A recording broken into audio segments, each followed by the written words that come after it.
અમરેલી જિલ્લાના ખાંભા તાલુકાની અનુસૂચિત જાતિ ખેતી સમુદાયક મંડળીના દલિત સભાસદોને જે જમીન સરકાર દ્વારા ફાળવવામાં આવી હતી તે જિગ્નેશભાઈ મેવાણીની આગેવાની હેઠળ તેઓને કબજો સોંપવામાં આવ્યો. વિગતવાર વાત કરીએ તો ખાંભા તાલુકાના દલિત સમાજના લોકોને જે જમીનો ફાળવવામાં આવી હતી તે ફક્ત કાગળ પર ફાળવવામાં આવી હતી. હકીકતમાં તે જમીનનો 1983થી લઈને આજ દિન સુધીમાં તેઓને તેનો કબજો સોંપવામાં આવેલો ન હતો. પરંતુ જિગ્નેશભાઈ મેવાણીના ઘણા પ્રયત્નો અને તેઓની આગેવાની હેઠળ જે જમીનો પર દબાણ કરવામાં આવેલું હતું તે દબાણ દૂર કરાવી લોકોને તેઓની જમીનનો કબજો સોંપવામાં આવ્યો હતો. વિશેષમાં જણાવવાનું કે જિગ્નેશભાઈ મેવાણી વડગામના ધારાસભ્ય હોય છતાં તેઓને છેક વડગામથી ખાંભા દલિતોનો હક અપાવવા માટે શા માટે આવવું પડે તેનું કારણ ફક્ત અને ફક્ત તંત્રની બેદરકારી છે. જો 1983માં દલિતોને જે જમીન સરકાર દ્વારા ફાળવવામાં આવી હતી તે જમીનોનો કબજો જો મામલતદાર પ્રાંત અધિકારી તથા કલેક્ટર દ્વારા હાજર રહી પોલીસ બંદોબસ્ત રાખીને જો દલિતોને સરકારે ફાળવેલ જમીનનો કબજો સોંપી દીધો હોત તો દલિત ઉપર આટલા વર્ષો સુધી કદાચ અન્યાય ના થાત. રિપોર્ટર અલીભાઈ ઝાખરા. આ ધંધો થયો છે ને તો તાલીઓ પાડનારા મારા વડીલો યુવાનો તમે કેમ 42 વર્ષ ચૂપ રહ્યા? થોડો વાક તમારો ખરો કે નહીં? જે મામલતદાર પ્રાંત અધિકારી કલેક્ટર ધારાસભ્ય સંસદ સભ્ય એસપી ચૂપ રહ્યા એનો તો વાક ખરો જ, પણ આપણે આપણા ઘરના ચોરને ચોર ના કહી શક્યા એ આપણો વાક પણ ખરો કે નહીં? તો હવે એક નવી શરૂઆત કરીએ.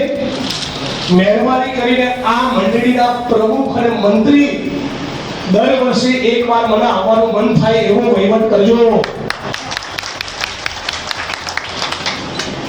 મહેરબાની કરીને એવો વહીવટ કરજો કે તમને જોઈને બીજી મંડળીના પ્રમુખો કંઈ સારું કરવાનું શીખે. એવો વહીવટ કરજો કે કોઈ ઓડિટર આવે તો તમને એવું કહી જાય કે વાહ, હિસાબ હોય તો આ ખાંભા અને ધારીની મંડળી જેવો હિસાબ હોય. આવું તમારા માટે કોઈ ઓડિટર બોલીને જાય એવી શુદ્ધ નીતિથી ચાલે. હું ભારતના કોઈ પણ ખૂણે જઈને મોહન ભાગવત, નરેન્દ્ર મોદી, અમિત શાહની સામે બોલી શકું છું એટલા માટે કે મેં મારા જીવનમાં એક પાયનું ખોટું નથી કર્યું. જેને 56 ઇંચની છાતીનો ઘમંડ છે ને એના વિશે મોટા 50 હજાર લોકોના મંચ પરથી બોલ્યો છે તો તું શેનું દાપણ કરે છે? તુમ તો ઇસ મુલ્ક કે લલાટ પર લગી કલમ કી કાલી તીલી હો. આવું કહી શકું છું એટલા માટે મેં કોઈ પેટ્રોલ પંપ લીધો નથી, મારી કોઈ ખાણ ખરીદની લીઝ નથી, મારી કન્સ્ટ્રક્શનની કોઈ સાઇટ ચાલતી નથી અને મારે કોઈ જમીન એને કરાવવાની નથી.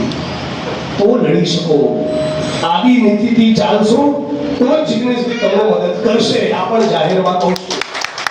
આ વાત રમેશભાઈને પણ લાગુ પડે, મંત્રીના પ્રમુખને લાગુ પડે, મંડળીના પ્રમુખને, મંત્રીને, કારોબારીને, બધા સભાસદોને પણ લાગુ પડે.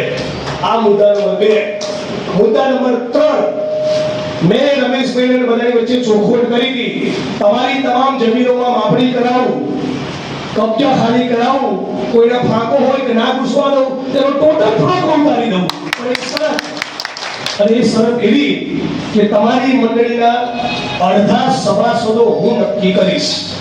અમદાવાદથી મારી ટીમ આવશે, સૌરાષ્ટ્રના દલિત સમાજના બે ચાર આગેવાનો આવશે, 12, 15, 20 જે ગામોમાં મંડળીની જમીન છે તમારી જોડે ફરશે અને આમ ટકોરો મારીને જોશે કે આ બંધો કામના લાયક છે. આ બાબલામાં કે કોણામાં અત્યાચાર થશે તો જઈને ઉભો રહેશે, મને જમીન પડી ગઈ બીજું કઈ નહીં. ના, આવી સ્વાર્થી વૃત્તિ નહીં. બીજાની પીડામાં જઈને ઉભો રહેશે. બીજે ક્યાંક દલિતો ઉપર, વંચિતો ઉપર, શોષિતો ઉપર, ગરીબો ઉપર અત્યાચાર થાય એની વેદના સમજે, એની આંખના આંસુ એની આંખમાં આંસુ લાવે એવા માણસોને મંડળીના સભાસદ બનાવીશું. બોલો, આવા તૈયારી છે આખા મંચની? એમાં ઢીલું નહીં બોલતા ને. હું શું કરવા માંગુ છું? હું વીણીને આ કનુભાઈ, વશરામભાઈ ને રમેશભાઈ જેવા માણસને મંડળીના સભાસદ બનાવવા માંગુ છું, જેથી કોક દાડો મારો ફોન ના ઉપડે તો જાતે એસપી ને ફોન કરે કે જિગ્નેશભાઈની ટીમમાંથી બોલું છું, પેલો માણસ કેમ ઘૂસ્યો, કરો લેન્ડ ગ્રેબિંગ. કેમ કે તમે આટલા વર્ષો સુધી કબજો નથી લઈ શક્યા, એમાં તંત્રની બેદરકારી તો ખરી જ, પણ તમારી અંદર પણ એક ભૂલ છે અને એ છે કે તમારા પરિવારના જવાન દીકરાઓ કેમ ચૂપ રહ્યા? વાત સાચી કે ખોટી? 400-500 લોકોના જમીન મળવાની હોય, એક ઘરના 4 સદસ્યો ગણો તો 1500-2000 માણસ પ્રાંત કચેરીમાં બેસી ના જાય. તમારો આ ભાઈ અગ્નિકાંડના પીડિતો માટે 28 દિવસ હું રાજકોટમાં લડ્યો. તો તમારે તમારા પોતાના માટે લડવાનું છે. મારે ક્યાં રાજકોટમાં ચૂંટણીમાં લડવા જવાનું છે? ન્યાય માટે લડ્યો હતો.